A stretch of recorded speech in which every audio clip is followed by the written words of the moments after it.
En el día de hoy, amigo oyente, comenzamos nuestra consideración de los dos libros de Crónicas en el Antiguo Testamento.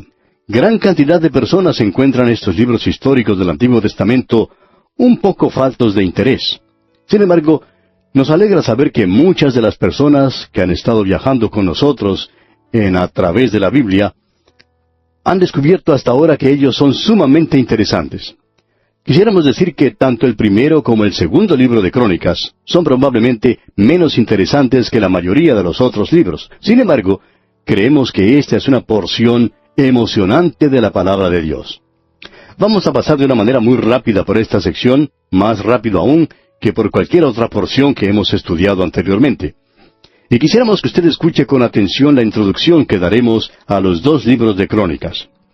Estos dos libros de Crónicas y Reyes son muy similares. Muchos consideran a Crónicas como si fuera un duplicado de Reyes. Ambos cubren el mismo período desde Saúl hasta Sedequías. ¿Y no es eso una duplicación? Históricamente ambos analizan el mismo terreno. Bueno, sobre esto permítanos ser enfáticos, amigo oyente, y decir que, en realidad, no cubren lo mismo. Los libros no son iguales. Los traductores griegos llamaron a estos dos libros los de las cosas omitidas. Ese es un buen título, pero no cubre exactamente todo lo que es necesario y no es realmente adecuado. Aquí hay mucho más que lo que se dejó de decir en los otros libros históricos. Este es otro ejemplo de aquello que señalamos al comienzo de este estudio, o sea, la ley de la repetición o la ley de la recapitulación. El programa y plan de acción del Espíritu Santo al darnos la palabra de Dios es el de dar mucha expansión a la verdad, el de cubrir gran cantidad de terreno y luego regresar y hacer resaltar las cosas sobre las que desea hacer una ampliación. Es como si el Espíritu de Dios tomara un telescopio, observara el paisaje para nosotros, y luego toma una sección en particular y la pone en el microscopio para que nosotros la podamos observar. Eso es lo que está sucediendo aquí en estos dos libros de Crónicas. Hemos visto esta ley en acción previamente. Usted recuerda el segundo capítulo de Génesis, repasa los 7 días de la creación y hace énfasis en una sola cosa, la creación del hombre. Para nosotros, eso es importante ya que pertenecemos a esa raza. Y es en eso que el primer libro de Crónicas pondrá énfasis. También tenemos algo similar a lo que vimos en el libro de Deuteronomio. Muchas personas piensan que Deuteronomio es simplemente una repetición de las leyes que fueron dadas. Su nombre, Deuteronomio, significa la segunda ley. Lo que en realidad vimos es que no era una repetición. Era la interpretación de la ley bajo la experiencia de 40 años en el desierto, y había muchas cosas que agregar, y necesitaba algunas interpretaciones. Lo que nosotros vamos a encontrar aquí, amigo oyente, es que Dios volverá a recorrer el terreno cubierto en los dos libros de Samuel y en los dos libros de Reyes, para poder agregar algunos detalles y poner énfasis en asuntos que Él considera importantes. Ese es el caso que tenemos delante de nosotros en este primer libro de Crónicas. Por ejemplo, el tema aquí es David. En el segundo libro de Crónicas lo que se destaca es la casa de David. Pero como dijimos, aquí es David mismo el centro de la historia. En Crónicas vemos la historia de Judá y el reino del norte quedó prácticamente ignorado cuando se hizo la división. El pecado de David ni siquiera se menciona en Crónicas. ¿Por qué? ¿Por qué nos mencionó Dios eso en este libro? Bueno, cuando Dios se olvida, amigo oyente. Cuando Él separa nuestros pecados de nosotros, Él los lleva a una gran distancia. En el Salmo 103, versículo 12 leemos, «Cuanto está lejos el oriente del occidente, hizo alejar de nosotros nuestras rebeliones». Eso es tan lejos que Dios no vuelve a traerlas. Él no las menciona aquí. Cuando Dios se olvida, amigo oyente, se olvida de veras. En Crónicas también ocupa un lugar de importancia el Templo de Jerusalén. En los libros de Reyes, la historia de la nación se da desde el trono, pero en Crónicas la encontramos desde el altar. En Reyes, el centro está en el palacio, mientras que en Crónicas, el centro es ocupado por el templo. Vamos a decir algo sobre el templo que no hemos dicho antes. En los libros de Reyes tenemos el relato histórico de la política, y en los libros de Crónicas tenemos el relato de la historia religiosa. Crónicas es una interpretación del libro de Reyes, y ahí la continua referencia a este libro cuando leemos Reyes. ¿Usted recuerda que leímos en Reyes, ¿no está escrito en el libro de las crónicas de los reyes de Israel? ¿Por qué? Porque Crónicas es la interpretación.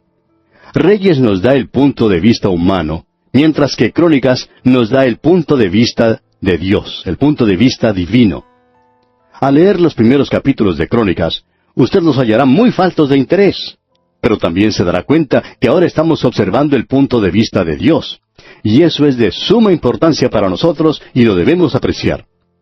Quisiéramos que usted notara los primeros capítulos porque aquí no los vamos a leer ya que ellos son simplemente una genealogía. ¿Ha notado usted cómo comienza este libro? En realidad tenemos ante nosotros uno de los pasajes más destacados de la palabra de Dios. Los primeros 9 capítulos contienen estas genealogías, que en muchos sentidos es algo destacado en la palabra de Dios.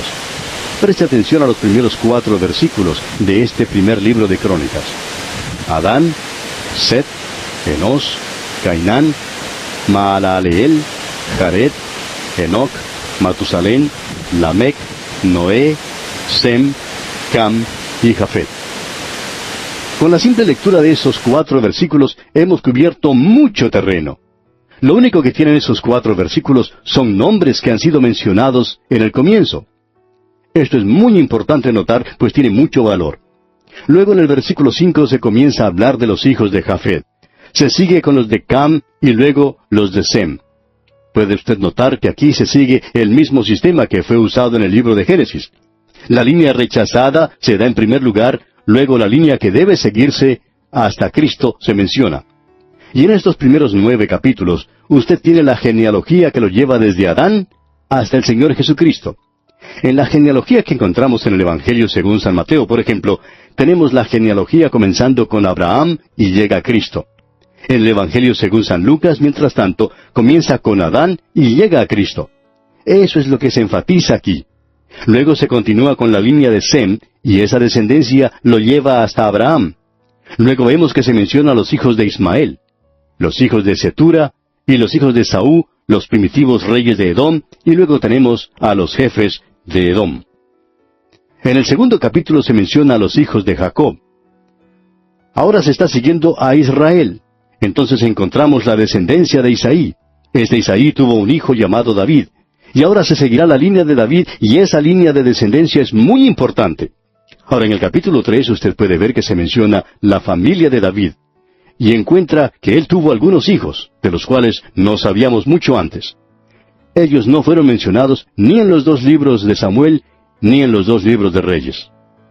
En el versículo 5 del capítulo 3 de este primer libro de Crónicas, se menciona a Simea y a Sobab. ¿Ha oído usted hablar de ellos alguna vez? Luego se menciona a Natán y a Salomón. Eso es interesante. De Salomón ya conocemos mucho, pero quizá alguien diga, no hemos oído nada de Natán. Sin embargo, cuando uno lee la genealogía del Señor Jesucristo que se menciona allá en el Evangelio según San Lucas, encontramos que la misma es a través de Natán a David, y no a través de Salomón. Allí es donde usted tiene las genealogías de José y de María mencionadas. En el Evangelio según San Mateo, el Señor Jesús tiene el título legal al trono de David, y en el Evangelio según San Lucas, Él tiene el título por parentesco al trono de David. Y eso es de importancia entender.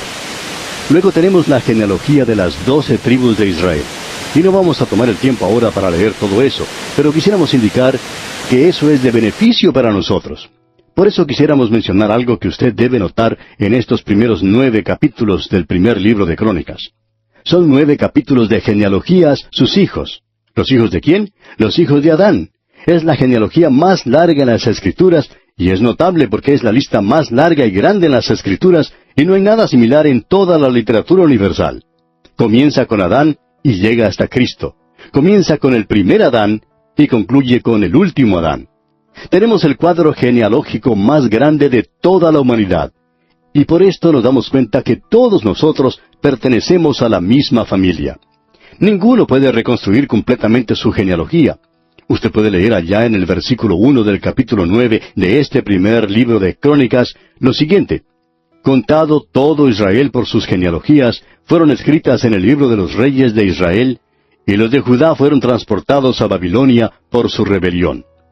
Estas genealogías fueron guardadas y llevadas luego a Jerusalén, y todavía existían en el año 70 después de Cristo, cuando fueron destruidas por Tito.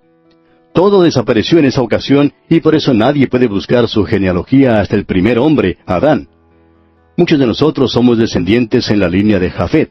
Otros lo son a través de Sem, y otros a través de Cam, y todos lo hacemos hasta Adán. Estas genealogías son notables. Ahora, una de las cosas que se destaca al observar esto, amigo oyente, son las omisiones que saltan a la vista. Caín y su familia, por ejemplo, ni siquiera son mencionados. ¿No tuvo acaso Adán un hijo que se llamaba Caín? Sí, pero no aparece mencionado aquí, porque su descendencia se terminó. Fue destruida con el diluvio, allí se acabó. Hay omisiones en todos los cuadros genealógicos, aún en el libro de Génesis. No creemos que el Espíritu de Dios tuviera intención de darnos todas ellas. Después de todo, las que tenemos son bastante monótonas para leerlas. Es nada más que una lista, un nombre después de otro. Pero esto puede iluminar una pregunta importante. ¿Cuántos años tiene la humanidad? Creemos que tiene más de 6,000 años. Creemos que el hombre ha estado en el mundo por muchos años. Pero cuando Dios lo creó, creó a Adán. Era un hombre, no un mono. Hay un dibujo de esos que aparecen en revistas de historietas que presenta en forma satírica la teoría de la evolución y el alardeado progreso de la civilización. Este dibujo muestra una escena de destrucción total. Una bomba atómica ha sido detonada y el hombre se ha destruido a sí mismo. Los últimos vestigios de la vida han desaparecido, con una sola excepción. 2 monos están sentados en la rama de un árbol semidestruido. Allí están ellos sentados contemplando esa escena desolada. Ya no hay más vida sobre el planeta. Debajo del dibujo se puede leer lo siguiente. Ahora vamos a tener que empezar desde el principio otra vez. Amigo oyente, ¿no es eso ridículo? Para comenzar, el hombre no va a cometer suicidio. El Señor Jesucristo dijo que le permitiría eso. Eso si fuera posible para toda la carne ser destruida. Pero Él dijo que esos días serían más cortos porque Dios no dejará que el hombre haga tal cosa. Ahora, esta genealogía es interesante. No creemos que sea algo cautivante, pero sí es notable.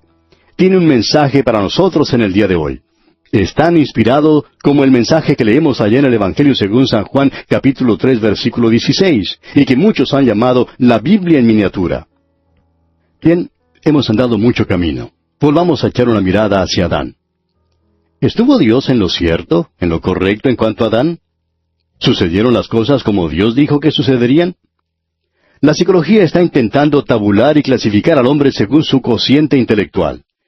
Es un recurso mecánico, por supuesto, y clasifica al hombre según sus logros y aptitudes. Viene en un cuadro dividido en varias partes, una de ellas llamada normal. Por un lado, tiene otra que se llama subnormal. Y por el otro, una llamada supernormal o genio. Los medios utilizados por Dios son diferentes. Todos deben entrar bajo su clasificación. ¿Y sabe lo que Dios dice? Dios dice que no hay nadie que sea normal. Todos han pecado y están destituidos de la gloria de Dios. Hay 3 hechos universales que deben estar de acuerdo en su relación con el hombre, y no hay ninguna excepción, no hay forma de desviarse. En primer lugar, Adán y todos sus hijos deben morir. Dios le dijo, el día que de él comieres, ciertamente morirás. Ahora, Dios no creó al hombre para morir. Se nos dice que el pecado entró en el mundo por un hombre, y por el pecado la muerte, y la muerte pasó a todos los hombres. En Adán morimos todos. Está establecido para los hombres que mueran una sola vez. Lo que nos llama la atención es que este mundo en el que usted y yo vivimos, amigo oyente, no es otra cosa más que un gigantesco cementerio. David dijo, sigo el camino de toda la tierra, y todos los caminos nuestros terminan en el cementerio. Aunque ande en valle de sombra de muerte, ese es el cuadro del hombre a través de la vida. La muerte acecha a este mundo como si fuera un monstruo gigantesco. Ahora hay 3 clases de muerte. Una de ellas es la muerte física. Adán no murió sino hasta cuando tenía 900 años, después de haber comido lo prohibido por Dios, pero él ya había muerto espiritualmente. Eso significa separación. La muerte es separación. La muerte física es la separación del espíritu del cuerpo. La muerte espiritual es la separación del hombre de Dios. Y la muerte eterna es la separación del hombre de Dios eternamente. Y creemos que eso es lo que el infierno llegará a ser. Es un lugar que nunca recibe la vista de Dios.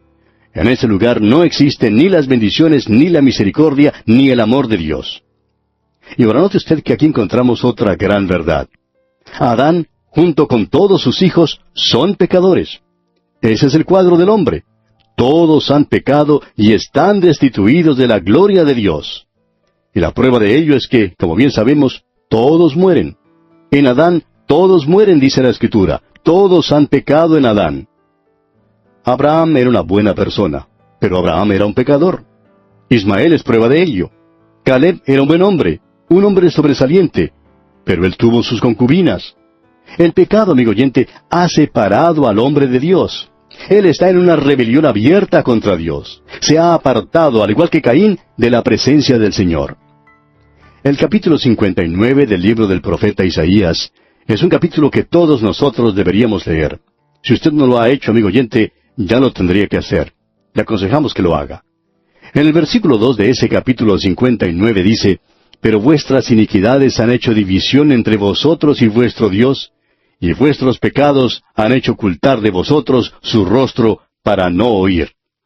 Adán y sus hijos son pecadores, separados de Dios. El pecado es un azote, una enfermedad, una plaga. Ha contagiado a toda la raza. Una enfermedad como el polio es mala, pero solo unos pocos tienen polio. La enfermedad del corazón es mala, pero solo unos pocos están enfermos del corazón. También el cáncer es una enfermedad terrible, aun cuando es tan común, solo pocos de la raza humana lo sufren. En cambio, todos, amigo oyente, todos han pecado. Ese es el cuadro que tenemos del hombre en el día de hoy. Y luego, Adán y todos sus hijos obtuvieron misericordia. Enoc fue salvado. ¿Cómo? Por fe. Enoc, recuerda usted, caminó con Dios. Él fue trasladado por Dios, es decir, desapareció porque le llevó Dios. Ahora pensamos que Enoc puede ser uno de los dos testigos mencionados en Apocalipsis. No deseamos ser dogmáticos en cuanto a eso, porque todos morimos en Adán. Y creemos que Enoc todavía tiene que morir. Y los dos testigos, recuerda usted, mueren. Ahora Noé por la fe fue un buen hombre. Pero él no fue salvo por ser un buen hombre. Fue por fe que Noé hizo lo que hizo. También Abraham fue un buen hombre. Y Abraham creyó a Dios y le fue contado por justicia, dice la Escritura. Porque Abraham era un pecador. Allí está la clave para el problema del cercano oriente, amigo oyente. ¿Quiere decir que el problema existe porque Abraham era un pecador? Por supuesto que sí. Ciertamente ese es el problema. Fíjese usted, si él no hubiera tomado para sí a Agar, la sierva egipcia, y escuchado a Sara, su mujer, y si no hubiera engendrado a Ismael, no habría árabes en el mundo. Pero como puede ver, amigo oyente, ese era el problema, el pecado. Luego tenemos a David, un gran hombre de Dios. Pero todos estamos de acuerdo que él era un pecador. Hay una gran excepción en todo esto, y es el Señor Jesucristo. Él no tenía que morir. Él dijo, ¿quién de vosotros me redarguye de pecado? Y nadie le podía acusar. Allá en el Evangelio según San Juan capítulo 10 versículos 17 y 18 leemos, «Por eso me ama el Padre, porque yo pongo mi vida para volverla a tomar. Nadie me la quita, sino que yo de mí mismo la pongo. Tengo poder para ponerla y tengo poder para volverla a tomar». Como vemos, amigo oyente, el Señor Jesucristo es la única excepción. Se nos dice en la Biblia que Dios es rico en misericordia. Eso es lo que dijo el apóstol Pablo en su epístola a los Efesios. Y según el apóstol Pedro escribe en su primera carta, capítulo 1, versículo 3, su misericordia es grande, abundante. Nuestro Dios ha hecho posible que los hijos de Adán puedan obtener su misericordia. ¿Ha recibido usted, amigo oyente, la misericordia de Dios? Está allí para usted. Esto es parte del mensaje que encontramos en los primeros capítulos de este primer libro de Crónicas. Tenemos la genealogía, la familia de Adán, y usted y yo estamos allí. Todos pertenecemos a la misma raza, todos hemos caído, todos somos iguales, todos hemos nacido en el mismo nivel en un sentido, por cuanto todos pecaron y están destituidos de la gloria de Dios. Y la salvación es para toda la humanidad en este día. Esta genealogía es una cosa gloriosa en realidad, ya que es la genealogía de todo el globo terráqueo. Y aquí vamos a detenernos, amigo oyente, porque nuestro tiempo una vez más ha tocado ya a su fin. Continuaremos, Dios mediante, este estudio del primer libro de Crónicas en nuestro próximo programa.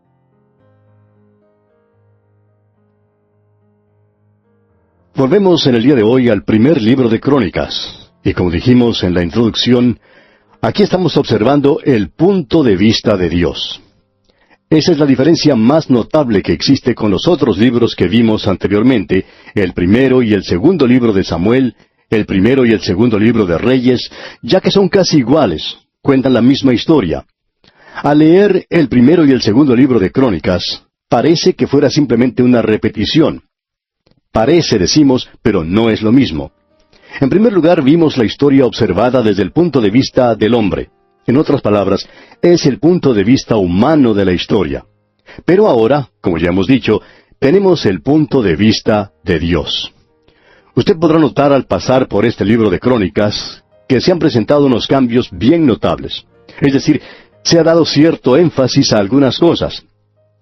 Y también tenemos otras partes de las cuales no se hace ninguna mención. En los primeros 8 capítulos de este primer libro de Crónicas, hemos visto una de las genealogías más grandes de toda la historia. Esta genealogía nos lleva hasta el principio con Adán y determina el origen de los hijos de Israel, remontando la historia hasta Adán, y lo sigue hasta el tiempo mismo de la cautividad. El capítulo 9 de este primer libro de Crónicas comienza diciendo aquí en el versículo 1, «Contado todo Israel por sus genealogías, fueron escritos en el libro de los reyes de Israel. Y los de Judá fueron transportados a Babilonia por su rebelión». En esta declaración encontramos algo tremendo, y es la revelación de que las genealogías se guardaban en el mismo templo. Las genealogías de esta gente estaban allí. En realidad, son las genealogías de cada una de las tribus. Usted puede leerlas por sí mismo, allá en su propio tiempo de estudio, ya que tomaría demasiado tiempo hacerlo por radio. No quedaría nadie escuchando este programa si lo hacemos así. Pero vemos aquí que Dios ha indicado claramente que Él ha dado esas genealogías y que ellas son de importancia. Fueron registradas hasta que el pueblo fue llevado cautivo, y luego se produjo cierta confusión. Cuando regresaron, continuaron después de reedificar el templo llevando esas genealogías. En la época en que nació el Señor Jesucristo, esas genealogías estaban en exhibición en el templo. Usted podría haber entrado al templo y haberlas revisado. Puede estar seguro de una cosa. El enemigo en esos días fue al templo y revisó las genealogías. Nosotros podemos ver las que están allá en el Evangelio según San Mateo y en el Evangelio según San Lucas, y podemos constatar si son correctas o no. Según nuestro conocimiento, nunca tuvo lugar un ataque contra la genealogía del Señor Jesucristo. Ella estaba correcta y en exhibición. Cuando el templo fue destruido, en el año 70 después de Cristo, todas esas genealogías desaparecieron. Fueron destruidas en esa ocasión. Era un registro tremendo. Y aquí en este primer libro de Crónicas lo tenemos al día, hasta el momento de la cautividad en Babilonia. Pero luego continuó hasta el momento en que el Señor Jesucristo vino a este mundo. Después de Él, tuvo lugar la destrucción de Jerusalén y del templo en el año 70 después de Cristo, como hemos dicho, y por tanto ese archivo desapareció. Ahora quizá usted pregunte, ¿por qué? Bueno, Dios tenía interés en darnos a conocer la familia del Señor Jesucristo. Tenía interés en hacer las cosas bien claras en cuanto a que Él era un hombre entre los hombres. Él vino en la línea o linaje de Adán, y Él es el último Adán. No habrá ningún otro, no habrá un tercer Adán. Él es la cabeza de la última familia. Hay solo 2 familias, la familia de Adán, y esa es una familia perdida. Usted y yo pertenecemos a esa familia. No nacimos en este mundo como personas bellas y dulces. Nacimos como pecadores, amigo oyente, separados de Dios, sin capacidad para Dios. Eso es algo muy obvio, ¿no le parece? Lo podemos ver alrededor nuestro. En China, por ejemplo, ¿están ellos buscando a Dios?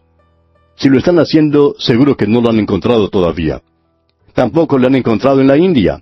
Ellos veneran a las vacas en ese país. El hombre ha hecho una figura de Dios en todos los cuadros con los que ha intentado representarlo. Y se nos ha dicho que no debemos hacer imágenes de Dios. Esa es una de las cosas que Dios le enseñó al pueblo de Israel. Pero esta gente se separó de Dios Y ahora toda la familia humana está en la misma condición. En Adán todos mueren, dice la Escritura. Y usted y yo, amigo oyente, pertenecemos a esa familia. La perspectiva que tenemos en Adán es muy triste. Pero tenemos una esperanza en el Señor Jesús. Y Él es el último Adán. Él es el segundo hombre porque el Señor hará muchos hombres en esta nueva familia, la familia de Dios. Y esa genealogía tiene su origen en aquel que es nacido del Espíritu. Usted puede decir hoy, vine a Cristo y me salvó. Él es mi Salvador y el Espíritu de Dios le ha hecho algo real en mí. Él es mi Salvador. Si usted, amigo oyente, puede decir eso, entonces usted pertenece a la familia del último Adán, y esa es la familia en la cual hay vida. Él nos da la vida. Él dijo que eso fue lo que trajo. Él dijo, yo soy la vida. También dijo, yo he venido para que tengan vida, y para que la tengan en abundancia. Esto no solo es existir. No es uno de esos viajes provocados por la marihuana o cualquier otra de esas drogas, sino un viaje real, verdadero. En realidad, es un viaje que culminará en un viaje al cielo, a su propia presencia. Él vendrá y llevará con Él a los suyos. Es por estas razones que acabamos de mencionar que esta tremenda genealogía está en los primeros capítulos del primer libro de Crónicas, y es algo espléndido. Tenemos en el resto del capítulo 9 el énfasis puesto en la tribu de Leví. En el versículo 2 vemos algo concerniente a ello. Veamos este versículo 2. Los primeros moradores que entraron en sus posesiones en las ciudades fueron israelitas, sacerdotes, levitas y sirvientes del templo. Quiere decir que el primero de los israelitas pertenecía a la tribu de Leví. Primero los sacerdotes, los que estaban al servicio de Dios, luego los levitas. No todos los miembros de la tribu de Leví servían en el sacerdocio, en realidad la familia de Aarón. Y luego encontramos que éstos se hallaban en el servicio. Ellos preparaban las ofrendas, tenían muchas cosas que hacer en cuanto a los ritos que tenían lugar, y eran en cierto sentido los que cuidaban el templo. Luego tenemos a los sirvientes del templo. Estos pueden haber sido esclavos. Siempre ha existido la duda de si los israelitas tuvieron o no esclavos. Creemos que sí los tuvieron, aunque no de sus propios hermanos. Eso fue lo que llegaron a hacer los gabaonitas, por ejemplo. Fueron usados en el servicio del templo. Para hacerlo más claro, diremos que eran los que tenían a su cargo la limpieza del lugar. Barrían, le daban brillo a los vasos de cobre o bronce, etc. Ellos eran los sirvientes. Su familia es mencionada, y ellos eran pues los sirvientes.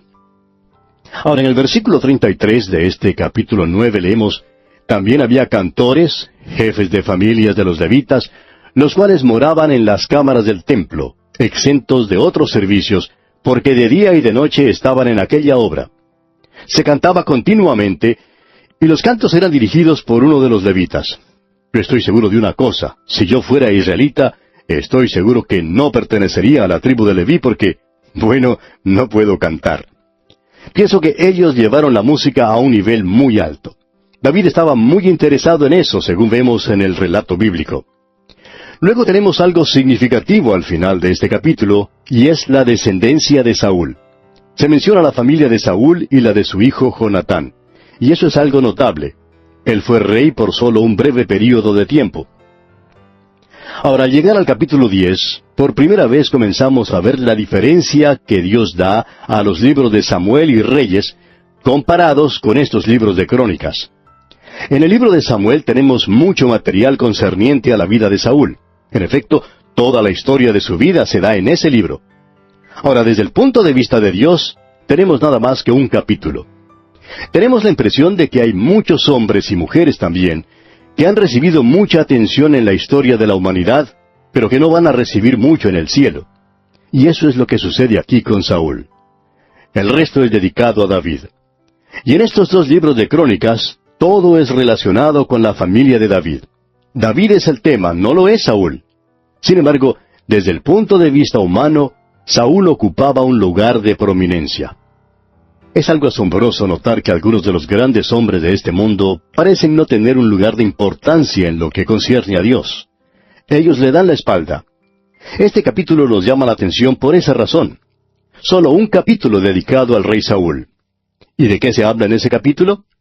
¿Acaso el Señor quiere destacar algo sobresaliente que hizo Saúl?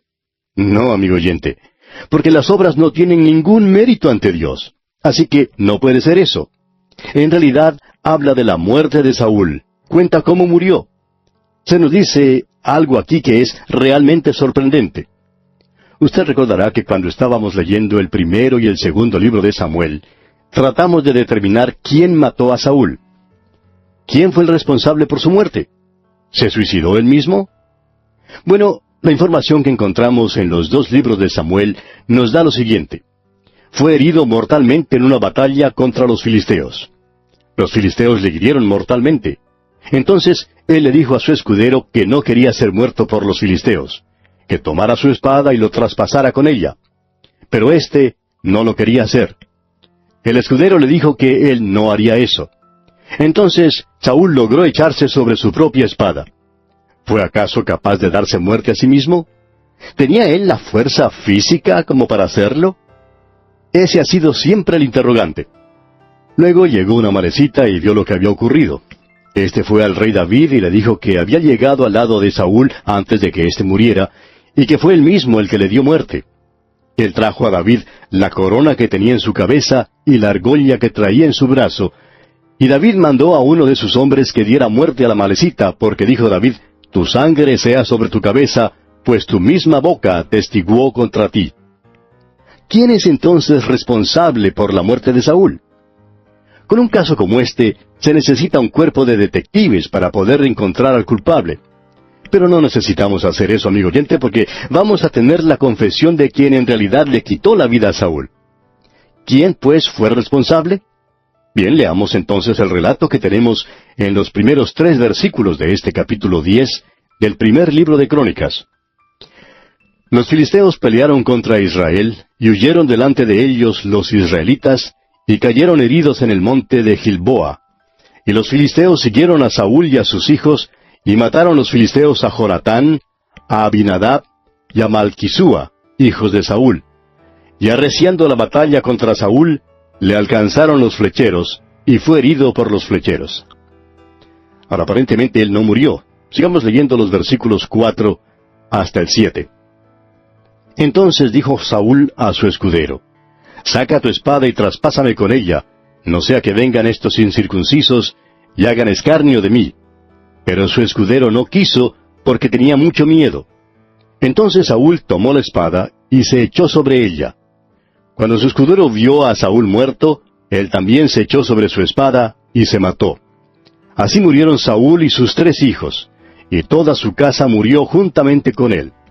Y viendo todos los de Israel que habitaban en el valle, que habían huido, y que Saúl y sus hijos eran muertos, dejaron sus ciudades y huyeron, y vinieron los filisteos y habitaron en ellas. Ahora, por lo que hemos leído, suponemos que cuando el amalecita llegó al lugar, Saúl ya estaba muerto. Pero él fue ante David y le contó que él había dado muerte a Saúl, porque sabía que entre David y Saúl había una enemistad. Pensó quizá que David le daría algún honor y quizá una recompensa. Él nunca pensó que recibiría lo que le tocó recibir. David le dijo, «Te has condenado por tu propia boca. Tú diste muerte al rey». Y le ajustició, le condenó por lo que él había confesado. Pero aparentemente, el hombre era inocente. Él fue muy tonto, por supuesto, en tratar de ganar mérito con algo que no había hecho, y por lo cual no merecía en realidad ningún mérito, ni tampoco merecía ser culpado. Pero eso fue lo que ganó cuando llegó a la presencia de David. Notemos ahora lo que dicen aquí los versículos 8 hasta el 10 de este capítulo 10 del primer libro de Crónicas. Sucedió al día siguiente que al venir los filisteos a despojar a los muertos, hallaron a Saúl y a sus hijos tendidos en el monte de Gilboa. Y luego que le despojaron, tomaron su cabeza y sus armas, y enviaron mensajeros por toda la tierra de los filisteos para dar las nuevas a sus ídolos y al pueblo. Y pusieron sus armas en el templo de sus dioses, y colgaron la cabeza en el templo de Dagón. Los filisteos le hicieron esa gran afrenta a Saúl. Le llevaron a Ascalón, al templo de Dagón, el mismo lugar a donde habían llevado a Sansón. Allí llevaron la cabeza y las armas de Saúl. Ahora en los versículos 11 y 12 leemos, Y oyendo todos los de Jabes de Galaad lo que los filisteos habían hecho de Saúl, se levantaron todos los hombres valientes, y tomaron el cuerpo de Saúl y los cuerpos de sus hijos, y los trajeron a Jabes, y enterraron sus huesos debajo de una encina en Jabes, y ayunaron 7 días. Ahora quizá alguien pregunte, ¿y eso aclara el caso? No, todavía no. ¿Quién es entonces en realidad el responsable? Bueno, permítanos leer ahora un versículo que es de mucha importancia, y que quizá usted puede pasar por alto al leer las Escrituras. En realidad son 2 versículos, los últimos 2 versículos de este capítulo 10 del primer libro de Crónicas, versículos 13 y 14, que dicen, Así murió Saúl por su rebelión con que prevaricó contra Jehová, contra la palabra de Jehová, la cual no guardó, y porque consultó a una adivina, y no consultó a Jehová. Por esta causa lo mató, y traspasó el reino a David, hijo de Isaí. ¿Quién fue entonces el que mató a Saúl? Bueno, leímos, y no consultó a Jehová. Por esta causa lo mató. ¿Quién fue? El Señor, amigo oyente. El Señor fue quien lo mató. Y podemos decir lo que Job dijo sobre sus hijos. Jehová dio, y Jehová quitó. El Señor, amigo oyente, toma la responsabilidad. Dios dice, yo quité a Saúl, yo lo ajusticié. Quizá usted quiera encontrar alguna falta en Dios. Quizá usted quiera hacerlo arrestar por asesinato. Él ha tomado la vida de muchos. De paso, digamos que por esa razón usted y yo no debemos quitar la vida a nadie. ¿Sabe por qué? El Señor dio y el Señor quitó. Hasta cuando usted y yo lleguemos a dar vida, no tenemos ningún derecho para quitarle la vida a nadie. Solo Dios puede dar vida y Dios la puede quitar. Y para Él no es un asesinato. Es un crimen si usted o yo lo hacemos. Él dice que la vida tiene que ser entregada. Cuando nosotros tomamos la vida de otra persona, lo hacemos sin ningún derecho. Ese es un gran pecado. El amalecita fue condenado por eso. Ahora, ¿por qué fue ajusticiado Saúl? Leímos, murió Saúl por su rebelión con que prevaricó contra Jehová, contra la palabra de Jehová, la cual no guardó. Ahora, ¿cuál fue ese gran pecado? Ese pecado por el cual Dios castiga sumariamente y que Él mismo ejecuta y por el cual no vacila en tomar la responsabilidad. Él tomó la vida de Ananías y Zafira, ¿recuerda usted? Mucha gente acredita a Pedro ese acto, pero Simón Pedro tiene que haber sido una de las personas más sorprendidas con lo que sucedió, especialmente en el caso de Ananías. Él ni siquiera pensó que eso iba a ocurrir. Pero Dios asumió la responsabilidad por lo que pasó. Era un pecado de muerte. Y este hombre murió por causa de su delito. Muchas veces Dios tiene que intervenir y tomar una vida por causa del pecado. Él tomó la vida de ese hombre. En el transcurso de mi vida he visto a muchas personas que han sido separadas de muchas maneras por Dios. Él puede simplemente ponerlo a un lado y olvidarlo. Lo puede separar de su servicio. O lo puede aún quitar de su ministerio. Dios actúa en los asuntos de los hombres. Él no ha renunciado a su poder. Él todavía está controlando este universo. Este es su universo.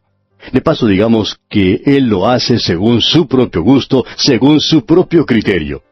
Si Él quiere quitar a alguien de este mundo, lo puede hacer porque son sus asuntos, no los suyos o los míos. Él no nos tiene que dar ninguna clase de explicación por lo que hace, pero nosotros sí tenemos que rendir cuentas ante Él. Él es quien está en control. Él es el que hace las decisiones. Este hombre no consultó con el Señor. Él se volvió hacia el mundo. Y usted, amigo oyente, ¿a quién está escuchando? ¿Oye usted la voz de Dios? ¿O está escuchando las voces de los hombres? O peor aún, ¿está escuchando a Satanás? Esto es lo que hace que Dios entre en los asuntos de los hombres y actúe con severidad. Este capítulo 10 es un gran capítulo y nos ha ayudado a ver mucho mejor un tema que hasta ahora ha sido un poco oscuro. Llegamos ahora al capítulo 11 de este primer libro de Crónicas. Los que están estudiando con las notas y bosquejos que enviamos a nuestros oyentes podrán notar que estamos al comienzo de la tercera división de este libro. En los primeros 9 capítulos encontramos esa notable genealogía.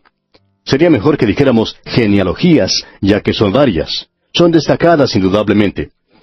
Y tenemos ante nosotros algo digno de destacar, como ya mencionamos. Solo un capítulo dedicado a Saúl. Y desde el punto de vista de Dios, no hizo tanto impacto como muchas personas pensaban que podría hacer. Desde el punto de vista de Dios, este hombre no impresionó al Señor para nada.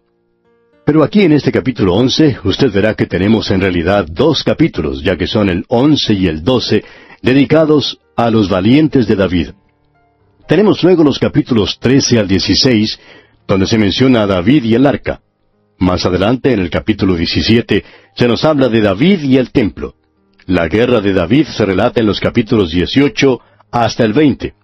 En el siguiente capítulo, el capítulo 21, es dedicado al pecado de David y el censo del pueblo. Luego tenemos varios capítulos, desde el 22 hasta el 29, que consideran la preparación y organización para edificar el templo de parte de David. Podemos ver, por tanto, que lo que resta del libro es dedicado a hablar de David y su reino. Todo está relacionado con David. En cuanto a eso, diremos que la genealogía que se menciona es la genealogía que nos lleva hasta David y, por supuesto, más allá de David, contempla la familia de David. Él es quien ocupa el lugar destacado ahora en este libro. En el próximo libro, el segundo libro de Crónicas, veremos a la familia de David. El linaje que se sigue allí es el linaje de David. Se da muy poca atención al reino del norte después de su rebelión y su separación del reino de la familia de David.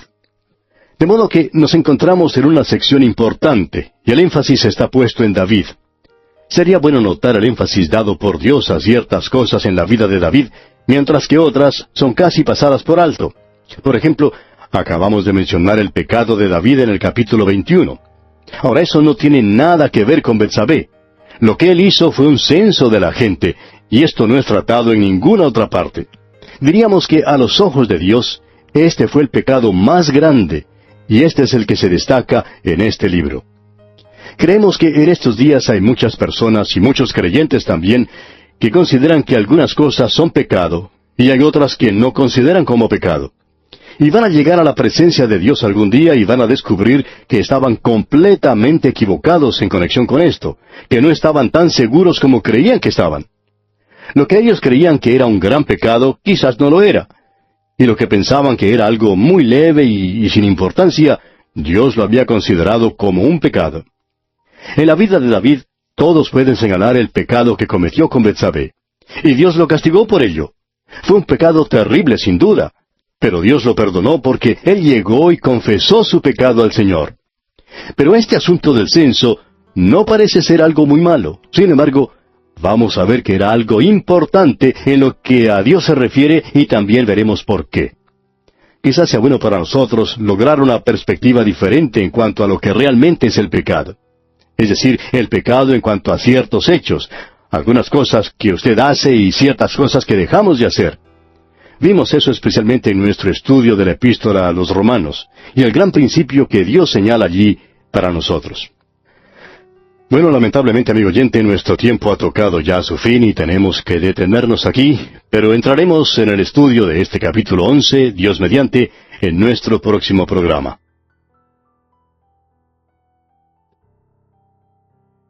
Continuamos hoy nuestro recorrido por este primer libro de Crónicas, y llegamos al capítulo 11.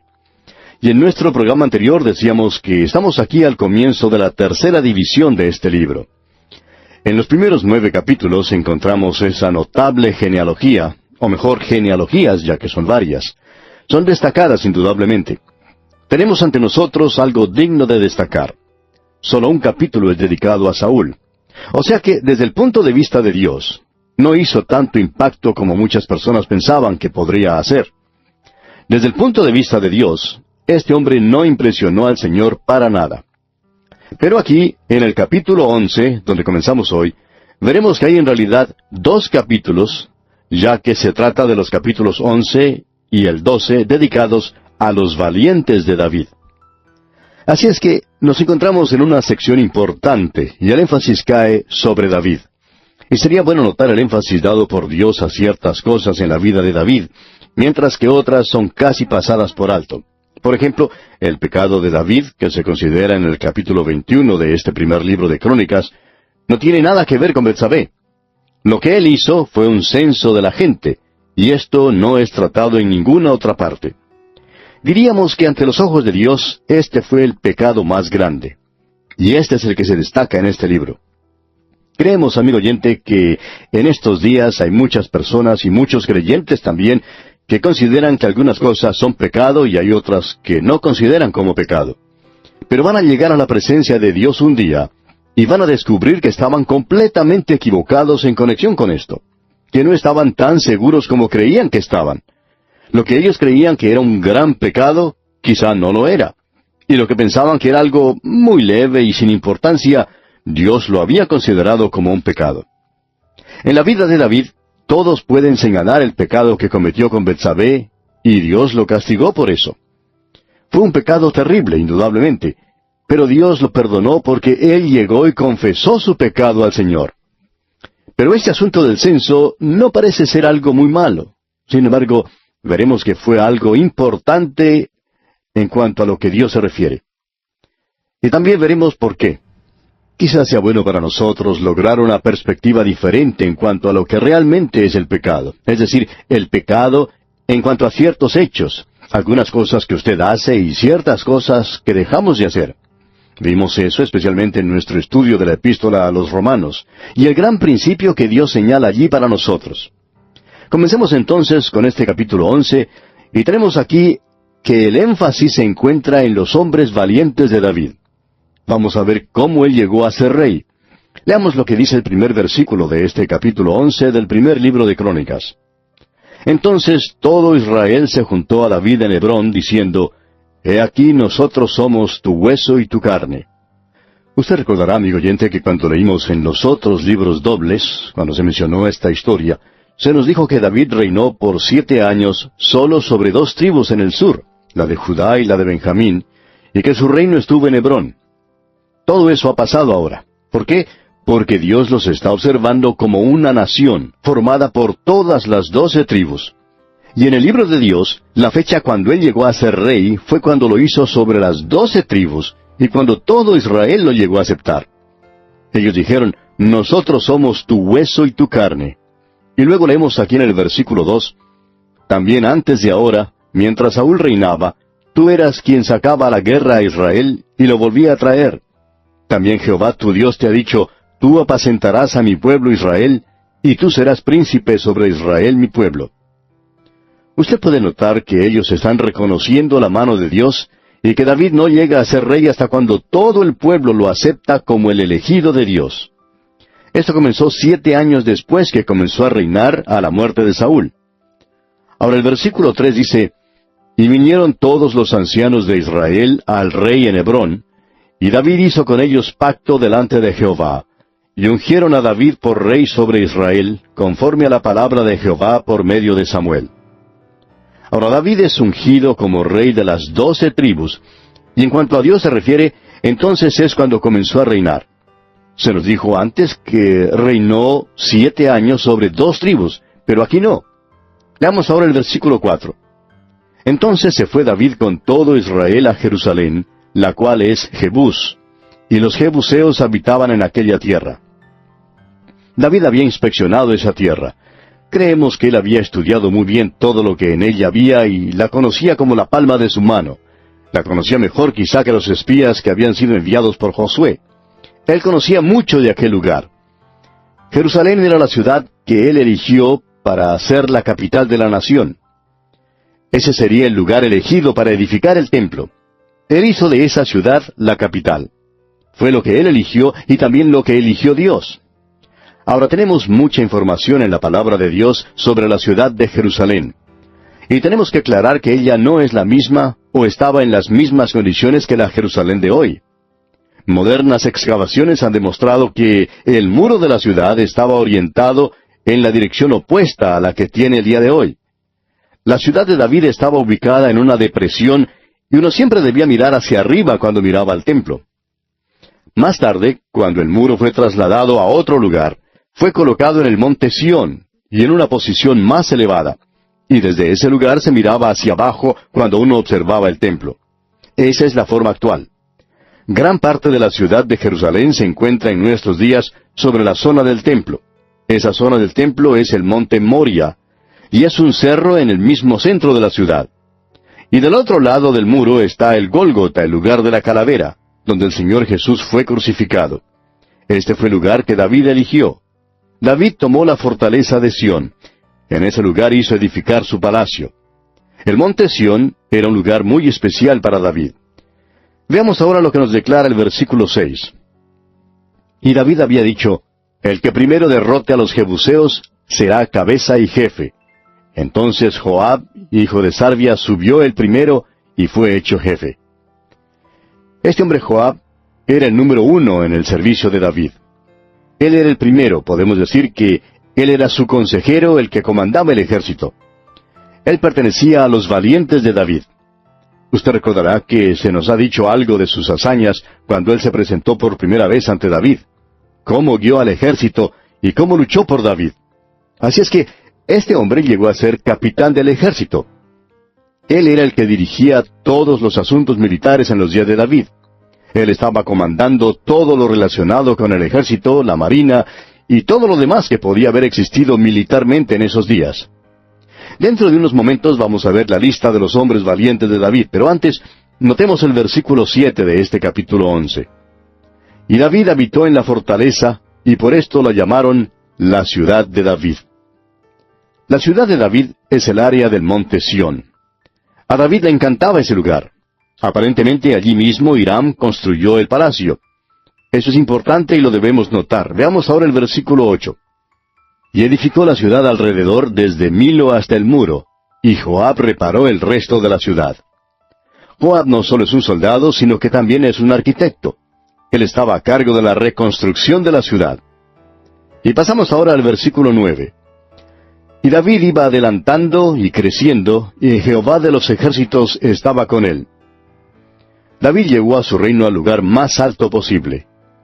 Pensamos que cuando uno mira o estudia cualquier ciudad de la historia antigua, cuando uno observa grandes naciones en el mundo, como lo fueron Egipto, Babilonia o Persia, y aún antes que ellas, la nación Etea, es necesario recordar que fue David quien llevó a esta gente al lugar de notabilidad e influencia por todo el mundo.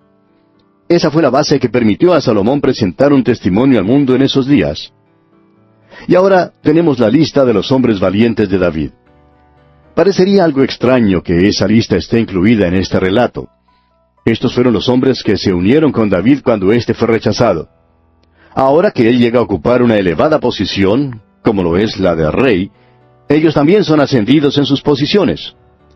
Debemos decir aquí que existe una correlación entre esta situación y el Señor Jesucristo, y es algo que no debemos pasar por alto. El Señor Jesucristo está llamando hoy un pueblo para su nombre. Ellos son los hombres valientes del Señor. Los nuestros son días en los cuales Él es rechazado. De la misma manera como fue rechazado David, quien luego llegó a ser rey, pero que hasta ese momento no lo podía hacer porque Saúl estaba reinando. Dios le había dado a Saúl todas las oportunidades que necesitaba para corregirse, pero no lo hizo. Por eso se encontraba David en un estado de rechazo, pero él había logrado reunir a sus hombres de valor. Ahora Cristo es rechazado por el mundo en nuestros días. No es necesario cansarse para poder destacar eso. Si usted, amigo oyente, no puede apreciar eso, entonces no puede apreciar nada. Usted y yo vivimos en un mundo que está rechazando al Señor Jesucristo. Pero durante este tiempo, Él está llamando para sí a un pueblo. Él es el Rey, y uno de estos días Él vendrá a tomar su lugar en el reino. Hoy, Él es nuestro Señor y nuestro Maestro, nuestro Salvador. Así es que debemos esperar hasta cuando Él llegue a tomar su lugar como Rey. Se nos dice en la Biblia que nosotros vamos a reinar con Él. Ahora, si Él es rechazado, ¿por qué los creyentes quieren llegar a ser las personas más populares en la ciudad? Usted, amigo oyente, no puede ser popular. El Señor Jesús dijo, si a mí me han perseguido, también a vosotros os perseguirán.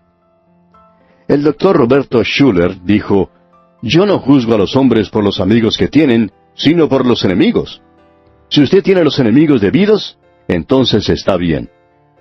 Y amigo oyente, yo quiero estar seguro que los amigos de Satanás no me quieran. Me alegra poder decir que aquellos que no desean estudiar la palabra de Dios, y esto es siempre una realidad en la iglesia, aquellos que están contra los estudios bíblicos, odian el estudio de la Biblia. Algunos llevan una gran Biblia debajo de su brazo y parecen muy piadosos. Pero en realidad, amigo oyente, odian estudiar la palabra de Dios. Y me alegro de no ser amigo de ellos porque siempre he insistido en el estudio de la Biblia. Usted es juzgado por los enemigos que tiene. Ahora, ¿cuáles son? Estamos en el tiempo del rechazo de Cristo, pero Él está llamando a sus hombres valientes. Volviendo ahora al primer libro de Crónicas, permítanos dirigir su atención hacia tres grupos de personas. Ya hemos mencionado uno de ellos antes. Son los que trajeron agua del pozo de Belén para que David la pudiera beber. Esa historia es emocionante. Veamos algunas de las cosas que ocurrieron durante el período de su rechazo. Veamos los versículos 16 al 19. David estaba entonces en la fortaleza, y había entonces guarnición de los filisteos en Belén. David deseó entonces y dijo, ¿quién me diera de beber de las aguas del pozo de Belén que está a la puerta? Y aquellos tres rompieron por el campamento de los filisteos, y sacaron agua del pozo de Belén que está a la puerta, y la tomaron y la trajeron a David. Mas él no la quiso beber, sino que la derramó para Jehová, y dijo, Guárdeme mi Dios de hacer esto. ¿Había yo de beber la sangre y la vida de estos varones, que con peligro de sus vidas la han traído? Y no la quiso beber. Esto hicieron aquellos tres valientes. Estos hombres son destacados como los más valientes. Y lo que usted puede ver es un cuadro hermoso. David había pasado su infancia en Belén. Esa era su ciudad natal. A la entrada de la ciudad había un pozo del cual en muchas ocasiones, cuando regresaba de cuidar sus ovejas, cansado y sediento, podía beber el agua para saciar su sed. En estos momentos los filisteos lo tienen rodeado y no puede ir al pozo a beber. Y él exclama entonces, ¿quién me diera de beber de las aguas del pozo de Belén? Era solo la expresión de un deseo, nada más. No era una orden. Pero esos tres hombres rompieron el cerco de los filisteos, consiguieron el agua y se la trajeron. Lo interesante en la historia es que David no quiso aceptar el agua. Es decir, no la aceptó para beberla. La aceptó, pero para derramarla como una ofrenda a Jehová. ¡Qué hermoso cuadro es este, amigo oyente! Agua del pozo de Belén. Ahora, ¿cuál es el agua de Belén? Ninguna otra cosa sino Cristo mismo. Piense, amigo oyente, en los innumerables actos de valor llevados a cabo por aquellos que a través de los siglos han ido a buscar esa agua para llevarla a un mundo sediento. Podemos pensar en cientos y cientos de personas que han dejado sus hogares para ir a tierras lejanas llevando consigo el agua de vida. En todos los países del mundo, ya sean de Europa, América Hispana, África y Asia, se puede ver hombres y mujeres dedicados, consagrados a esa tarea. Ellos han tenido que pasar muchas barreras para poder llevar consigo la palabra de Dios a quienes no la conocen. Creemos que el Señor no se ha olvidado de ellos. Estos tres hombres de valor, pues, irrumpieron a través de las fuerzas enemigas para cumplir su cometido. Fue algo maravilloso lo que hicieron. Luego notamos lo que hizo David con el agua. Lo que él había expresado no era una orden, solamente un deseo. Pero el Señor Jesús nos ha dado una orden de ir y predicar el Evangelio. Pero volviendo a David, ¿notó usted lo que él hizo? Él no era egoísta. No nos sorprende el amor y la valentía demostrada por sus soldados. Ellos estaban dispuestos a sufrir por él, porque él estaba dispuesto a sufrir con ellos. Él no quería beber el agua porque sus hombres no tenían agua para beber. Así que él tomó un lugar con ellos. Él reconoció el valor de sus hombres. ¿Recuerda usted lo que el Señor Jesucristo dijo allá en la cruz? Lo leemos allá en el Salmo 22. Dice, he sido derramado como aguas. Él tomó su vida y la derramó como agua en la tierra. Él hoy tomó su lugar en esta tierra. Dice la Escritura, porque un niño nos es nacido, hijo nos es dado. Una historia de la Segunda Guerra Mundial cuenta que unos soldados habían quedado sin comunicación con su puesto de comando cuando una granada había cortado el cable de sus teléfonos de campaña. Se envió entonces a un soldado para que reparara el daño, y él hizo la conexión. Ahora el soldado no regresó. Cuando la batalla terminó, lo encontraron muerto, pero aún tenía en sus manos el alambre del teléfono uniendo las dos puntas. Él había hecho el contacto. El Señor Jesucristo, amigo oyente, es quien ha sido derramado como agua. Él hizo el sacrificio. Y nosotros también tenemos que hacer el sacrificio si queremos ser recompensados por Él. No es como algunos piensan, que Él recompensará a todos. Ahora, el tercer incidente que deseamos resaltar es uno que es muy apreciado y se encuentra aquí en el versículo 22 de este capítulo 11 del primer libro de Crónicas. Leamos este versículo 22. Benaía, hijo de Joiada, hijo de un varón valiente de Capseel, de grandes hechos. Él venció a los 2 leones de Moab. También descendió y mató a un león en medio de un foso en tiempo de nieve. Esto sí que nos gusta, amigo oyente. Esto es realmente interesante porque este hombre mató a un león. ¿Y notó usted cuando lo hizo? Lo hizo en un día de nieve. Es maravilloso tener creyentes que van a las reuniones cuando está lloviendo, en un domingo por la noche, o a una reunión durante la semana. El Señor no deja pasar esas cosas desapercibidas, amigo oyente. Y bien, pasamos ahora al capítulo 12. Y aquí deseamos destacar un incidente que encontramos relatado en los versículos 15 al 18 de este capítulo 12. Estos pasaron el Jordán en el mes primero, cuando se había desbordado por todas sus riberas, e hicieron huir a todos los de los valles, al oriente y al poniente.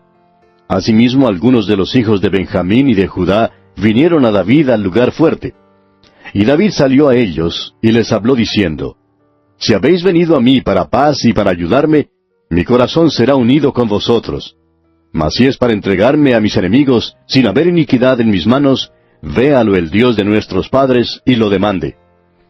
Entonces el Espíritu vino sobre Amasai, jefe de los 30, y dijo, Por ti, oh David, y contigo, oh hijo de Isaí, paz, paz contigo, y paz con tus ayudadores, pues también tu Dios te ayuda.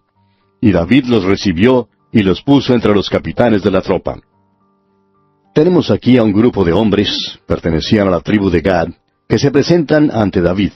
Habían cruzado el río Jordán en la época de las inundaciones. Estaban listos a abandonar la lucha, y David sale a recibirlos, sale a verlos. Ahora David no sabía quiénes eran los que venían a él, no sabía si eran amigos o enemigos. Y les dijo, Si ustedes quieren hacerme daño, los voy a destruir. Pero ellos le dijeron, No, David, hemos venido para luchar contigo a tu lado. Esto es maravilloso, amigo oyente. Ahora no creemos que esto sea consagración. Creemos que es más bien servicio. Querían vivir por David, querían estar a su lado. No creemos que uno de los problemas que tienen los creyentes hoy en día sea el de servicio. Hay muchos que piensan que deben estar siempre ocupados. Pero ese no es nuestro problema, amigo oyente. ¿Quiere usted vivir por Cristo? Eso es lo que dijeron estos hombres. David, queremos estar a tu lado, queremos vivir para ti, queremos dedicarnos a tu servicio. Amigo oyente, permítanos decirle que Él, el Señor Jesucristo, le ha llevado sobre el Jordán por medio de su muerte y resurrección. Usted ha sido bendecido con toda clase de bendiciones espirituales, pero tiene que regresar al mundo para vivir una vida cristiana. En el cielo va a poder vivir una vida cristiana, pero Él quiere que la viva aquí, en la tierra, ahora mismo. Él dice, No ruego que los quites del mundo, sino que los guardes del mal. Eso es aquí, ahora y hoy. Y este es el único lugar donde usted tendrá la oportunidad de vivir la vida cristiana aquí en este mundo. Usted, amigo oyente, debe dedicarse a Él. Y creemos que le va a costar algo. Esa idea de que vivir la vida cristiana es algo pobre, es una cosa de timoratos, una vida llena de evasivas, tratando de evadir obligaciones y de hipocresía, es algo muy equivocado. Usted, amigo oyente, necesita cruzar el río desbordado. Va a tener que ir hasta David, va a tener que ir a aquel que es mayor que David, el Señor Jesucristo, y rendirse a Él. ¡Qué gozo es, amigo oyente, poder estar al servicio del Señor Jesucristo! Y bien, aquí vamos a detenernos por hoy, amigo oyente, porque nuestro tiempo toca ya a su fin. En nuestro próximo programa, Dios mediante, comenzaremos a estudiar el capítulo 13 de este primer libro de Crónicas. Y continuaremos hablando de David y en particular de David y el arca que se menciona en los versículos 13 al 16 del capítulo 13. Ese es el punto de vista de Dios, del primer intento que hizo David por llevar el arca a Jerusalén. Y Dios tomó nota de eso, porque lo que David hacía era algo que complacía a Dios. Y David le dio énfasis a esto. Es que Dios no solamente lo ensalzaba porque ganaba sus batallas en la guerra, sino que lo ensalzaba porque estaba interesado en los asuntos espirituales. Eso era lo de mayor importancia. Esto es, pues, lo que veremos en nuestro estudio del capítulo 13 del primer libro de Crónicas.